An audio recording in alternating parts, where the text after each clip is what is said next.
এই পবিত্র কোরআন ধরে কইতেছি, আল্লাহর পরে আমার দ্বিতীয় খোদা হইছে আমার স্বামী মেহেদি। এই কোরআন ধরে কইতেছি, আমি মা বাবা ভাই বোন আত্মীয় স্বজন আমি কাউরে চাই না, আমি শুধু আমার স্বামী মেহেদিরে চাই। আমি এই কোরআন ধরে কইতেছি, আমি দুনিয়ায় কাউরে চাই না, খালি আমার স্বামী মেহেদিরে আমি চাই। তুমি আমার কোনোদিন কষ্ট দিও না, তোমার আমি ভালোবেসে বিয়ে করছি, তুমি আমার কোনোদিন কষ্ট দিও না। এই কোরআনের কসম দিয়ে কইতেছি, তুমি যদি আমার একটু কষ্ট দাও তাহলে আমি গলায় দড়ি দিয়ে বিষ খেয়ে মেরে যাব। তুমি যদি আমার কোনোদিন কষ্ট দাও, তোমারে আমি আমার জীবনের স্মৃতি বেশি ভালোবাসি।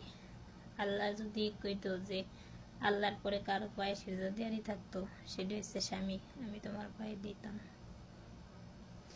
আগে আল্লাহ, তারপরে দ্বিতীয় খোদা হয়েছে তুমি, তুমি আমার স্বামী। এই কোরআন ধরে কইতেছি, তুমি আমার কোনোদিন কষ্ট দিও না, তুমি আমার কোনোদিনও, তুমি কষ্ট দিলে আমি বাঁচবো না, আমি মরে যাবো, কারণ তোমার আমি ভালোবেসে বিয়ে করছি। তুমি যদি আমার কোনোদিন কোনো কষ্ট দেও, এই কোরআনের কসম দিয়ে কইতেছি, সেদিন বিষ খেয়ে গলায় দড়িতে মরে যাবো। আমি দুনিয়ায় কাউরে চাই না, আমি খালি তোমারই চাই, আমি খালি তোমারই চাই।